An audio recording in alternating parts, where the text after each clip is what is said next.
handoff to Shelton. Pulls at the free throw line with a jump shot. Got it. What's going on? What's going on, everybody? How y'all doing? Welcome back. Episode 2, Will Shelton Show. I'm your host, Will Shelton.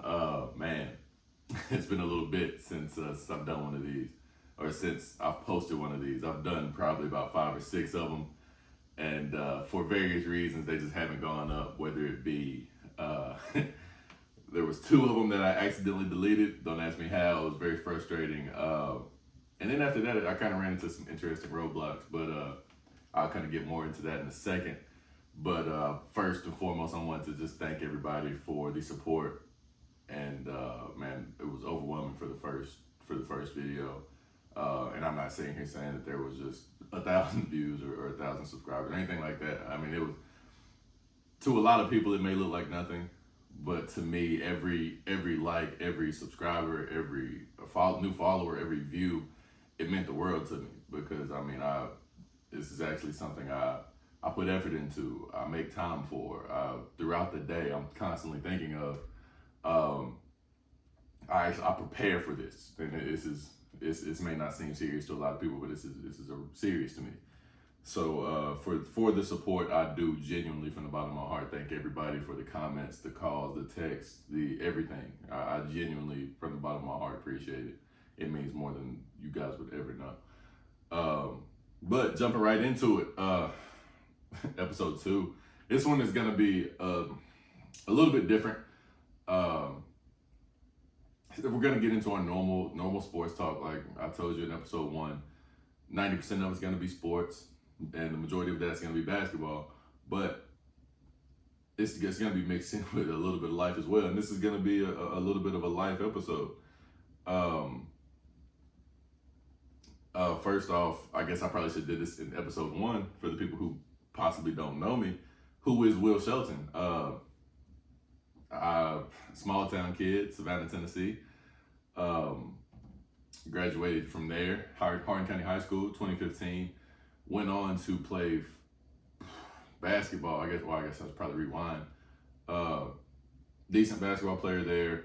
I think I scored somewhere between 16 and 1,800 points in high school. I cannot remember the exact number, but from there, turned that into a basketball scholarship to Cumberland University. Played 3 years there before I got hurt. We'll actually get more into that here in just a few minutes. Played 3 years there. After that, stopped playing. I coached for a little while in Nashville, John Overton High. Coached basketball for 2 years. I can thank the pandemic for ending that one. And now I'm living in Georgia, about 35 minutes from Atlanta, and just getting life started. So just a quick rundown of who I am. My not necessarily any accolades, but you just a little bit about me. Why the delay? This is where we kind of get into the interesting part of it. I mean, I made episode 2 probably 2-3 weeks ago, probably the week following the release of episode 1. I mean, I made it. It was ready to go. Accidentally deleted it, and it was the most frustrating thing in the world. Won't get too much into that one. Happened again a second time, and still new to this stuff, so you guys have to bear with me. But after that, something interesting happened to me that I've never really felt before. It was more of a, I started really questioning myself, questioning whether I should be, whether this was silly, whether this was a waste of time. Those questions started popping into my head, and it was, I've never had a time where I doubted myself in that sense, where I played sports, and I was, I had chased a dream of the NBA until I was probably, I thought I was going to the NBA until I was probably 17 years old, which I knew I wasn't that guy. I knew I wasn't good enough for that, but I still chased. Without shame either. I mean, somebody would ask me what I want to do, and I would tell them I want to be a basketball player. And that didn't start waning until I actually saw what an NBA person looked like, or NBA player looked like. And being realistic with myself and looking myself in the mirror, I knew that wasn't me. I knew I could take basketball further than just high school, but I didn't see myself as an NBA guy, and ended up being A, not healthy enough, and B, probably not good enough because of the work that I did not put in to be even a professional guy. So that, you know, back to the original point, I never felt I never felt the feeling of caring what people think, and as far as influencing what I do. And it kind of, you know, it kind of made me not know if I really want to continue doing this, which scared me, because at that point I'm like, well, if I don't know if I want to keep doing it, do I really want to keep doing it? And I had to really look myself in the mirror and be like, man, what am I really thinking? Like, what the hell are you really thinking? Like, I talk to myself as everybody does. You know, Will, what the hell are you really thinking? Like, you know, you want to do this. Why do you care what anyone else thinks? So yeah, I faced that inner battle within myself. And it's funny, what really kind of motivated me to get up and do this was the guy that I'm going to be talking about for a large part of this video. One of my best friends that I've ever had, and he's no longer with us. But a conversation that we had a few months back, probably close to a year ago, kind of rang in my head, and it made me really want to, you know, get back and start really doing what I set out to do. So that's what we're gonna do.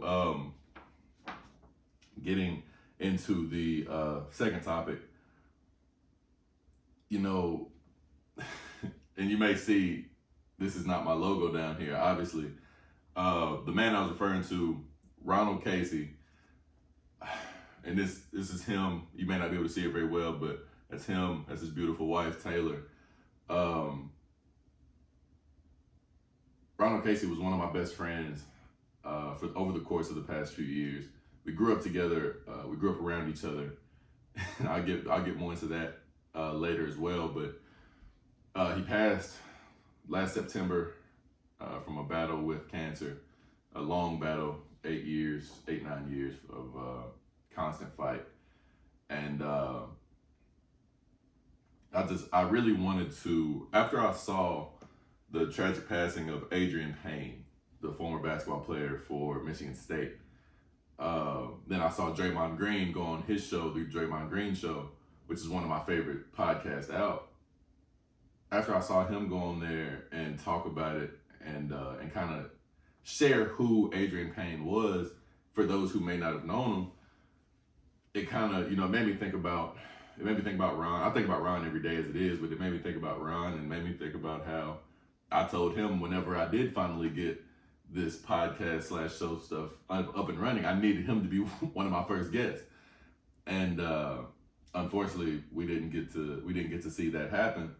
But I still want to dedicate at least a show, and you're gonna hear his name a lot throughout the course of not only this show, but the course of whatever shows we have in the future. I wanted to at least dedicate one to him and tell at least how I knew Ron, our relationship, and and be able to at least put out to whoever may watch it, you know, the name Ronald Casey, because that was one of the last real man-to-man conversations we had. That was one of the things I told him. I promise, as long as I'm alive, your name will never die. And I'm gonna fulfill that promise to him on every occasion. You may see the 76 that I wear around my neck. It's been there since he passed. That's him. That was his football number in high school.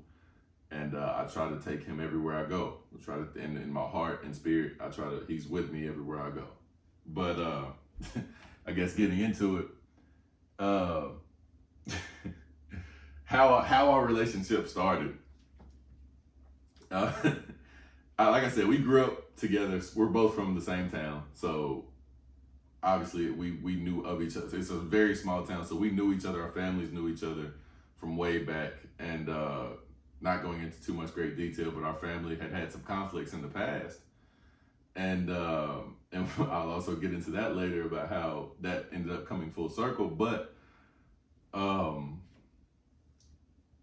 me and Ron was a grade ahead of me, a year older than me. So when I first started playing football, I played flag football in 3rd grade. He was in 4th. I was the running back. He was, as you can see, Ron wasn't a small dude, so he was a lineman. And that's where I really got to play sports with him. Initially, and see how dominant of a man he was, even in 4th grade. But it wasn't until the 2 years later, when I was in 5th and he was in 6th, that his dominance really started to show on the field. Like we played for opposite teams at that point. We were upgraded from flag to tackle, and I was the running back still, and he was the defensive lineman. Now, unfortunately, there were 4 of him on the defensive line of the team he played with. Mind you, these are all 5th and 6th grade kids, and they're all pushing probably 150, and that's big for some elementary / early middle school kids. So, man, I got to see sports-wise how dominant he was, and honestly, at that point I didn't like him because we're competing against each other. So, we went to different elementary schools, so I didn't get a chance to know him off the field really, and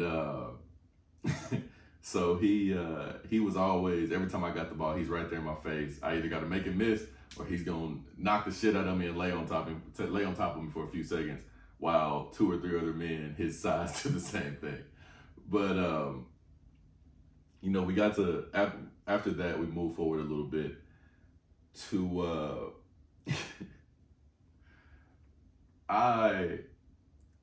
whenever, like I said, when Ron used to knock the shit out of me, he let me know about it. So as he would lay there for a few seconds and take even more energy out of me, he would let me know, and he would talk. And anybody that knows him well would tell you that Ron would talk. And so he would lay there on top of me, and he would say something that I won't repeat because he can't defend himself. But he would let you know about how hard he hit you. And so needless to say, I hated him. I hated his guts. And that carried on and off for a while. And I made sure that I'm not just saying this because he's gone now. I told him this to his face while he was healthy and unhealthy as many times as I could. And I hated him at certain times in our lives. But the first time I actually got to have a real conversation with him was this was probably about 3 years later. So he would be freshman in high school. I was in 8th grade, and we were at the bowling alley in Savannah, and I don't remember why I was there. Probably a birthday party, but we wasn't together. We just happened to run into each other, and I was standing talking to my aunt, and Ron walks up and he says hello to my aunt, and we that's the first time we really got to have a real conversation. We had rode the school bus together.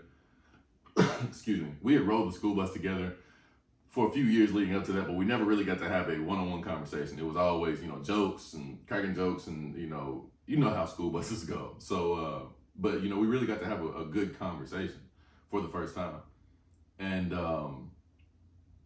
I got to really see how good of a guy Ron actually was. He was just an asshole, which I have no problem with, but I got to really see the other side of him. I didn't just I got to see more than just the fact that he was an asshole. And he was an asshole all the way up until his last days. And I would tell him that. I would tell anybody that. But I say that with as much love as I can. But that was the first time I really got to see, okay, he's not just always an asshole. He's actually a good dude. But fast forward a year, maybe not even a year, maybe about 6 months, we're going into football camp, and I was moved up from the freshman group to the varsity group. And so, I'm kind of nervous going into varsity football camp, where this is like a real training camp. We're there all week. We stay in the field house. Everybody sleeps in one room, air mattresses, regular mattresses, whatever. And I'll never forget it. This is probably like the second day of camp. And we're walking out to the field for offensive practice, and this man, I will not repeat what he said. If you were there, if you were in our friend group, but I will not repeat it.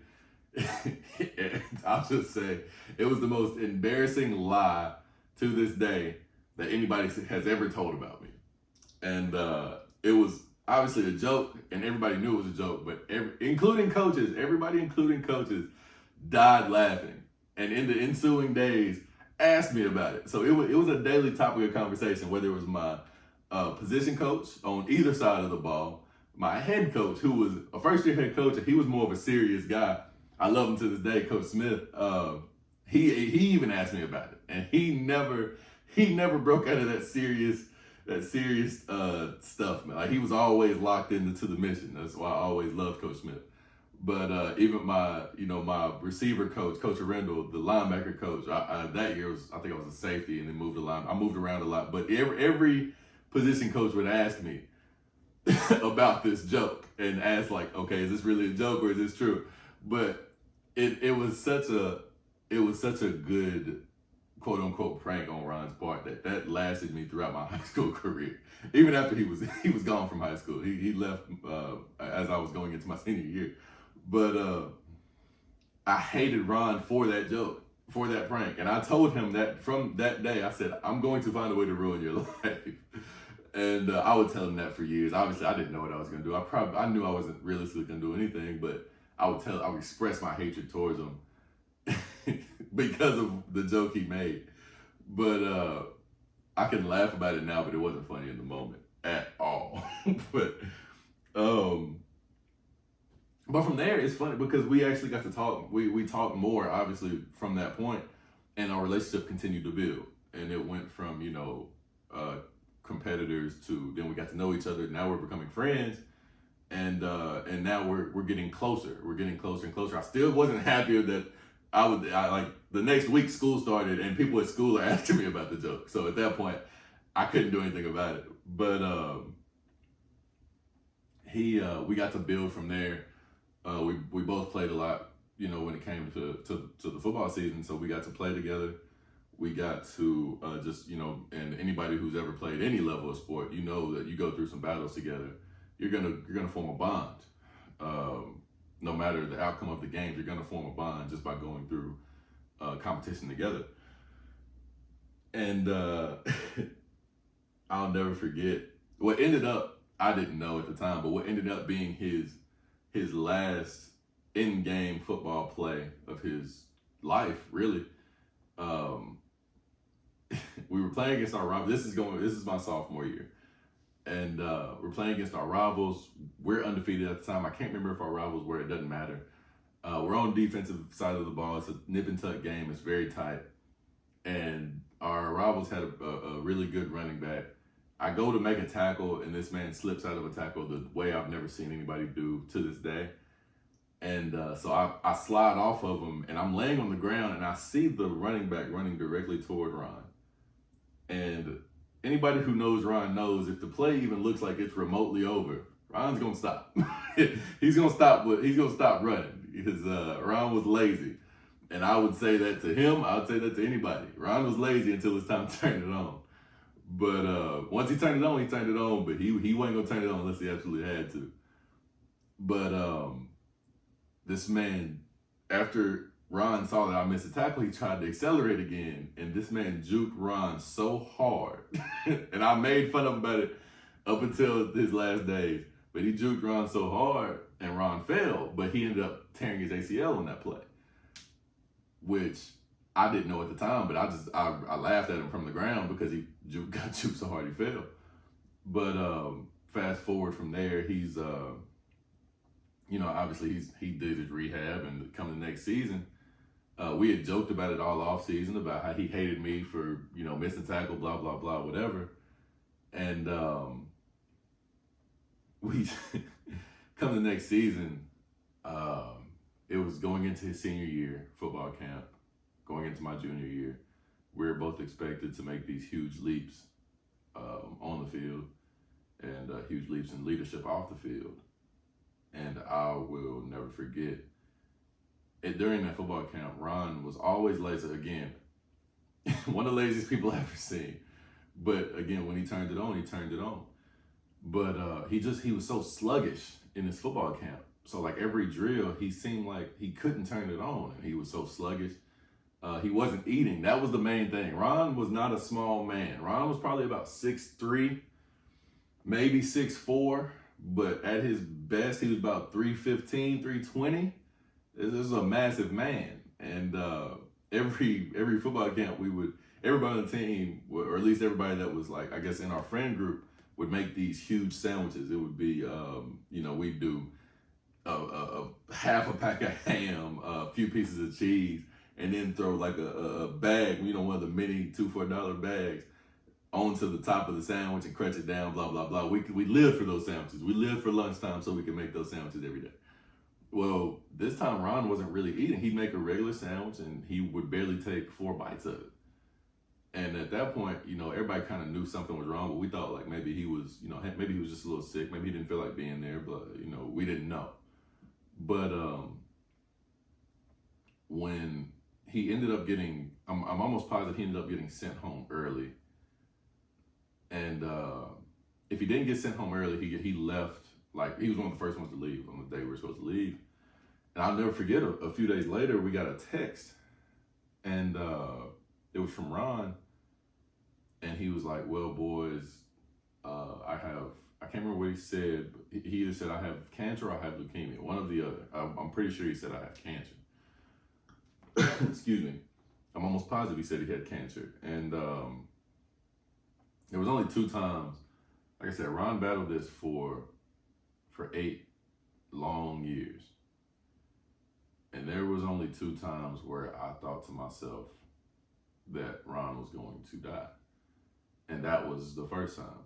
The last time was like a day before he actually did. But that was the first time that I thought, Ron is going to die. I didn't know anything about it. I didn't know anything about how cancer worked in young people. That was my first experience with cancer around somebody my age. And then in my mind, it was like, that's just a death sentence. And it was one of the hardest days of my young life because he had grown to be one of my best friends and he had grown to be like a brother to me.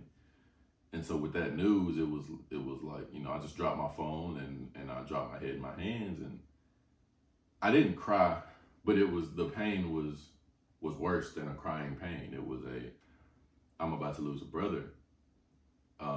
So I gave him his space because I knew everybody was calling his phone, and I ended up always being that way. I would have, if he needed to talk to me, he knew my number, he knew where I was going to be. But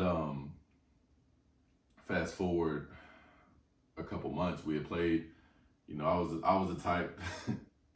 I had my list of people that I played for, as does I assume most athletes. He became one of the top priorities on that list. So, every game, I wrote 76 on my cleats, or I write it on my wrist tape, on my gloves, everything. Like, they were gonna know 76 was there in spirit, if at all.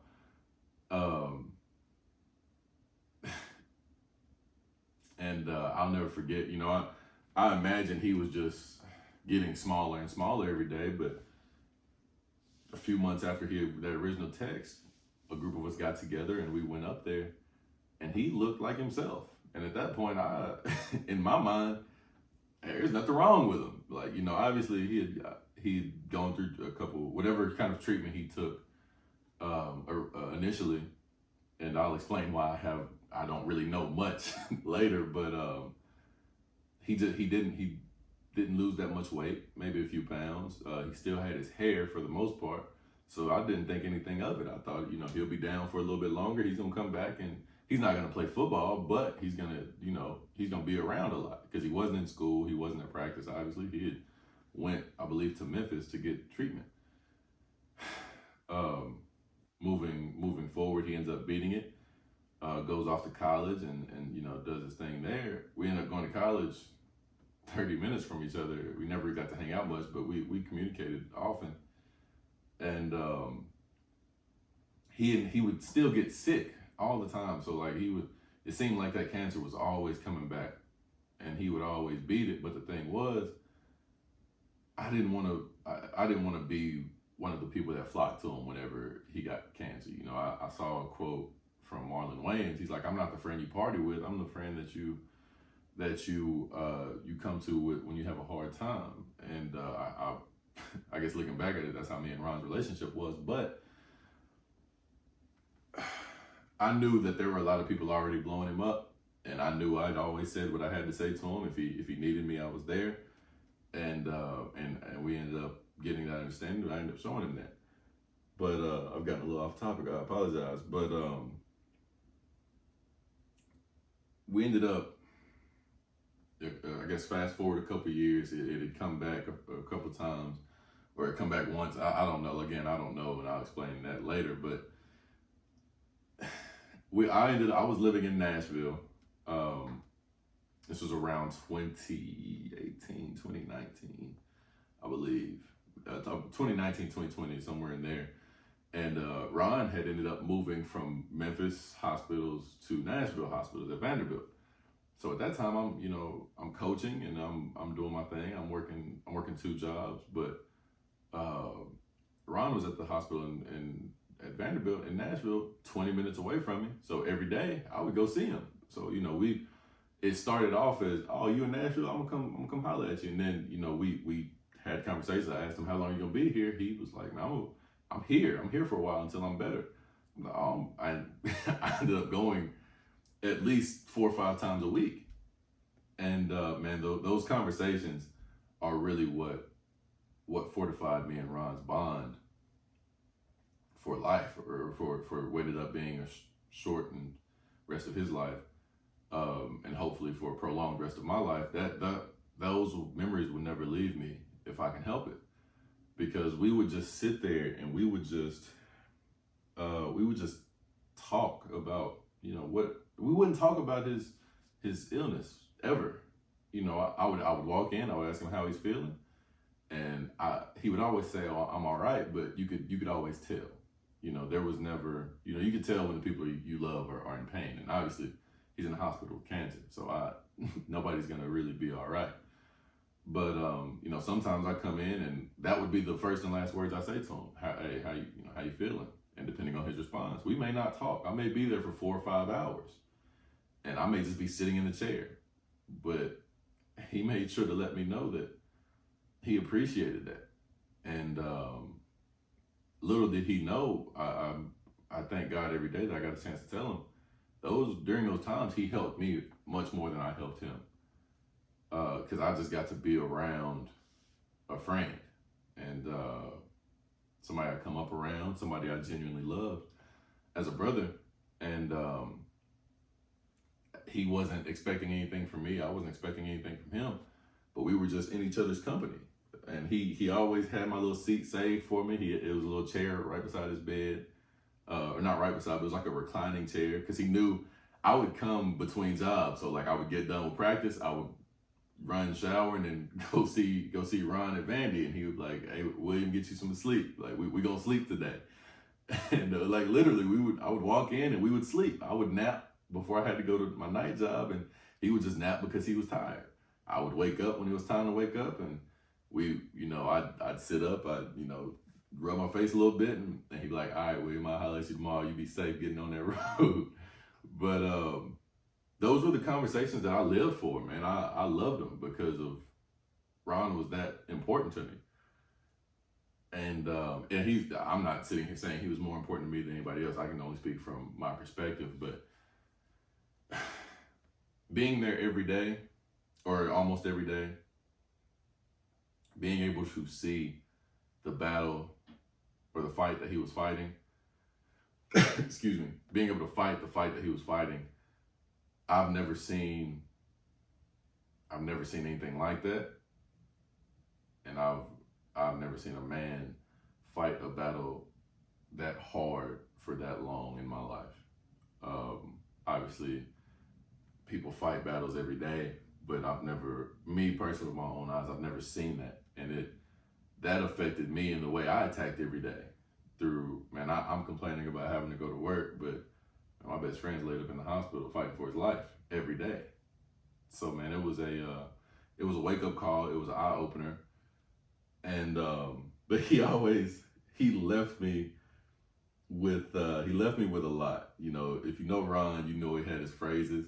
My favorite one being play stupid game, win stupid prizes.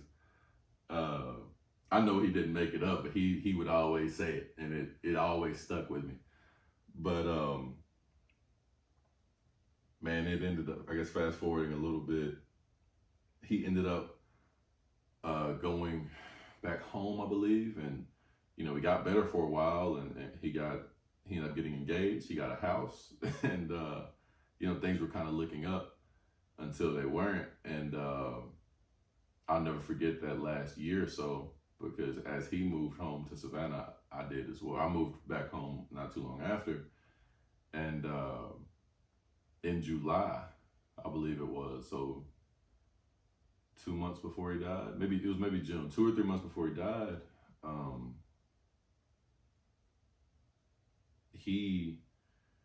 we ended up both being up late one night, and I ended up over his house, and he used to sit in his garage and, you know, do his thing in there, and it would, I pulled up, and it was probably 2, 3 in the morning, and it rings over and over again in my head, you know, the conversation that we had. I'll never forget the things he said to me, and he took a lot of it to his grave, so will I, but I'll never forget, he said, and he said this to all of his close friends. He was like, and it's probably his family as well, but he said, William, I believe in you, man. Go be great. You know, and every day just go and grind and grind and grind and grind. And no matter what you're doing, because you're going to be great. You got it in you, but it ain't just going to come. So you just got to keep grinding. And that played in my head, and that had a huge part in me just saying, like, having to look in the mirror and realize I don't care what anybody else thinks, because one of my brothers is looking down on me, wondering why I'm letting this stuff get to me. And it was really a wake-up call. Fast forwarding 2 to 3 months after that conversation, he ended up having to be rushed to the hospital. He was up there for a while. We would talk to him all the time, but you know, you can never tell how somebody is through text. And during that time, it was, you know, COVID was still heavy and all that, and you know, hospitals wasn't letting really anybody in. So none of us really, we didn't have the chance to go there. We didn't want to go there and, you know, be in the way of anybody. You know, the family was always there, but we didn't want to go and intrude on anybody, step on anybody's toes. But, you know, we still communicated with him every day. We had 4 or 5 group chats with each other, and, you know, talking with him every day, or at least sending a message. We knew he was seeing the messages, and sometimes he wouldn't have the energy to respond, so he would just like them or emphasize them or love them or laugh at them or whatever the case may be. But the day he died was one of the hardest days of my life. But that day before, this kind of sums up who Ron was. He was the type to always make sure everybody else around him was good before, like, he didn't want to think about him. He wanted to make sure everybody else was good. Me and one of our friends, you know, we went to go see him because he was, you know, he wanted to come home, and they knew he didn't have long, and they knew he wasn't going to make it probably to the next week. So he wanted to come home, and he wanted to go home at home, if that makes sense. But we, you know, me and our friend Bump got there, and he was we knew he wasn't himself, but we thought he was just, you know, we thought he was asleep, and we were just quiet, and we were laughing the whole way there, knowing what we were going to. But when we got there, we were both just kind of quiet, and we didn't say a word. We just sat there and we watched TV, and there was nothing on the TV. It was like one of those little, you know, the logo screen where there's like a logo bouncing up in this corner, then that corner, then at the bottom. And it was literally one of those screens, but we were just watching it, and in silence. There was no words. And all of a sudden you hear Ron, and this is a quote from what Ron said on his deathbed. Oh, why the fuck y'all so quiet for?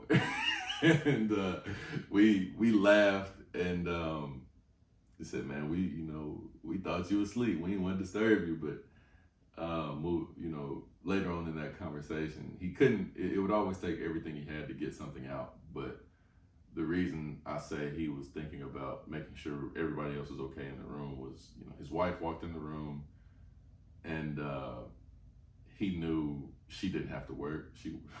But he said he asked her if she had to work that night, and she said, "No, I'm here all night. You stuck with me all night." And he looks at me and our friend Bump, and he says, "Well, fellas, cancel the strippers." And it was one of those moments where if that was just a normal everyday joke, it wouldn't have been. But the situation, that was like a breath of fresh air after you had been drowning. And we laughed and laughed, and once the laugh stopped, the tears started. We tried not to let him see it, but he knew they were there. Finally, I don't think he said too much more after that, and if he did, it was kind of incoherent. But finally, we both got up, because it's a house full of people. The family wants to spend the time with him as well. So we told him, we're gonna come back tomorrow and spend the whole day with you, because unfortunately, I had to get back to work, and I regret it every day since. If I knew what I knew now, I would have stayed, and I would have stayed every second until he was gone. But the next day, me and Bump were gonna go back early and literally spend the entire day, sun up, sun down. And I woke up, and the text was on my phone that he didn't, he barely made it through the morning. I don't even know if he made it to the sun up.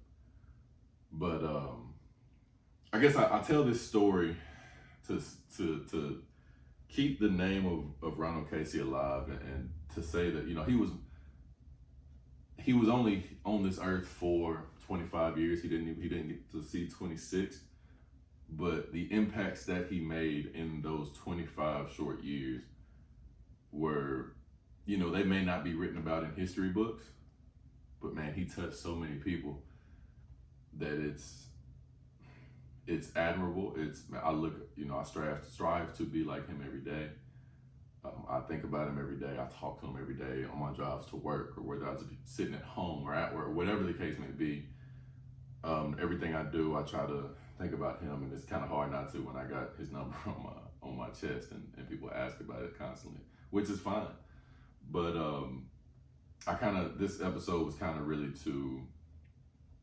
really further his memory, spread his name, because I refuse to let it die as long as I have breath in my lungs. But Ronald Casey was a special man. He was a special individual. He was a special son, a special sibling, a special husband, a special brother. And it will, to the day I die, it will always be long live Ronald Casey, because that's my guy. And man, the effect he left, the imprint he left on this world, again, may not be written about in history books, but it was a huge impact on a lot of people.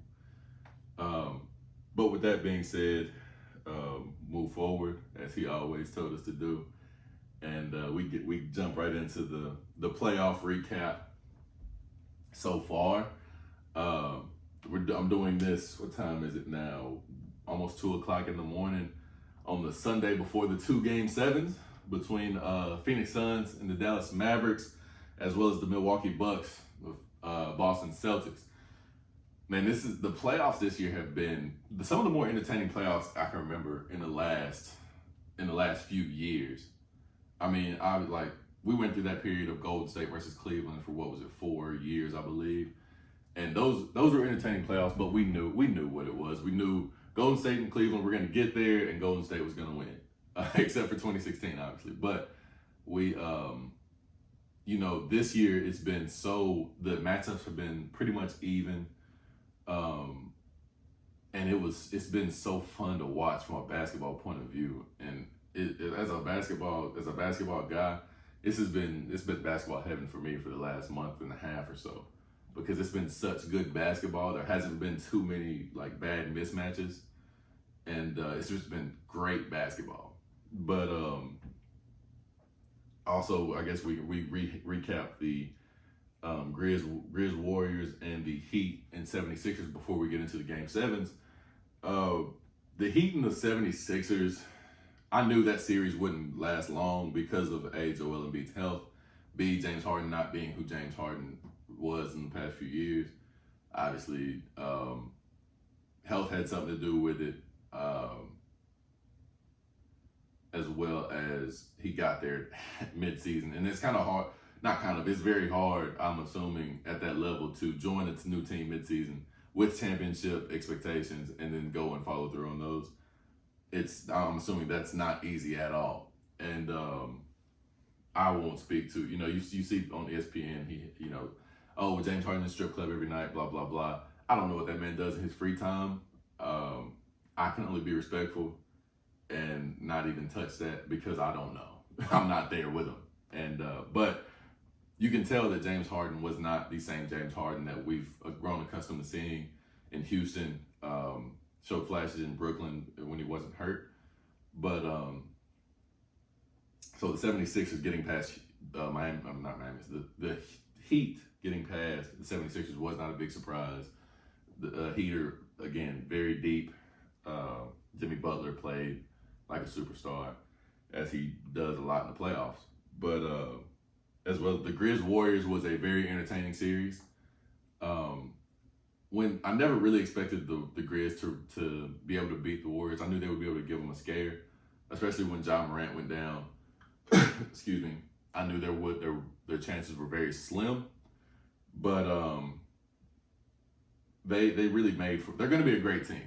I believe if they take Dillon Brooks and some picks and go get another good second option to put with Ja, I believe they'll be a force. I believe they will be very tough to handle in the West or in the league in general. And I'm not the biggest fan of Dillon Brooks, to say the least, but I believe if you take him, I believe he is a solid piece to get a bigger asset if you pair him with the right things for that asset. So, but the Warriors moving on was no surprise, really. I expected it the whole time. Steph playing lights out. Game 6 Clay, nothing to joke with. Draymond Green, the most important piece on that team. I believe Draymond Green is one of my favorite players. I don't believe he gets the praise that he deserves. I believe if you're just watching the box score, you're not going to see the effect on the game that Draymond has. But that's another conversation for another day. So the Warriors getting past the Grizz wasn't that much of a surprise. Moving on to the Mavs Suns. The Suns have really really jacked this series, because to go into a game 7 against Luka Doncic, I wouldn't want to be in that position. Not against that guy, because he's liable to go off for 50 at any game. He's capable of doing it, especially with Chris Paul not playing as the way we've grown accustomed to seeing Chris Paul play. Devin Booker, I'm assuming, is still fighting that hamstring injury. He's played well, but I'm assuming he's still fighting that injury. The role players for the Suns haven't played as well as they did last series. They've played good, don't get me wrong, but they haven't played as well as they did in the previous series against the Pelicans. But I just wouldn't, me personally, I wouldn't want to be in a game 7 against Luka. With that being said, Phoenix is at home, but I'm going to go out on a limb and say Luka's going to take this game 7. He's got a lot of big game experience in these past few years against the Clippers. I'm going to take Luka in game 7. I'm going on record to say that, but I believe he'll get past him, because he's been abusing anybody that's guarding him. Especially, they've been making Chris Paul work on both ends, picking him up 94 feet, which is great. I love that. In the playoffs, you make the star guy, you make their point guards work on both ends, and they're come fourth quarter, they're probably gonna be worn out. But I'm gonna take Luka in this game 7. Even though it's on the road, I believe he's ready for it, and it'll be the Warriors versus the Mavs in the Western Conference Finals. Moving on to the Bucks Celtics, this series that's been a tough series. I love it. I love watching it. I love watching Jason Tatum continue to build on his superstar status. Giannis doing Giannis things. I mean, the man had 44 points, 20 rebounds, and 5 assists. And because they lost, I'm assuming that everybody just kind of swept it under the rug because Tatum had 46, which was a nasty 46. But I'm not just going to poo-poo Giannis's 40, 44, and 20. That's video game numbers. But going back to Boston, I believe I'm gonna take both the road teams in these game sevens. I tweeted, I think last week, that Boston has everything they need to win a championship. And that was probably premature because looking at it, they don't have a real point guard. And it's hard to win in this league, win a championship without a real point guard. I don't believe we've seen anybody do it in a while. I can't remember the last team that did it. I mean, the Bucks had Drew Holiday. Who won it before them? The Lakers. The Lakers had LeBron James at point guard. He is a point guard. They also had Rondo. Before that, who won the title before that? Excuse me. I am spacing so bad when it comes to these titles. But I'm sure they had a real point guard. Excuse me. The Raptors, I believe it was. Yeah, the Raptors. They had Kyle Lowry. So, and then obviously before that, it was the Warriors with Steph. Before that, Cleveland, LeBron, Kyrie. Before that, Steph. Before that, it was San Antonio, Tony Parker. Before that, Miami, they had LeBron, they had Mario Chalmers, Dwayne Wade. You're not going to win a championship without a real point guard. And I just don't see Marcus Smart being a real point guard. I believe he is very valuable at what he does. Being the defensive player of the year at the guard spot, that's nothing to sneeze at. Especially from my point of view, I would never disrespect an NBA player like that and say they're just trash, because no. But I don't believe that he is a point guard I don't believe he's a championship point guard. I just don't believe you win a championship with Marcus Smart as your point guard, at least full time. But with that being said, Bucks, I believe they take Game 7 on the road. I believe Giannis is going to have a monster game. Drew Holiday is going to step up as well, like he's been doing. I believe it's going to be a tight one to the end, but I do believe Milwaukee pulls it out. But so I guess it was that leaves the Bucks versus the Heat in the Eastern Conference Finals, which is going to be a great one. And that leaves the Mavs versus the Warriors in the Western Conference Finals, which I believe will be a great one as well. With that being said, that's all I got. That's a wrap. Man, thank you guys for tuning in. Long live Ronald Casey. That man will forever be in my heart. And hey, keep tuning in, keep supporting. Thank you guys very much. Thank you so much. Again, from the bottom of my heart, thank you. But like, comment, share with your friends, subscribe. Follow us at all of our social medias.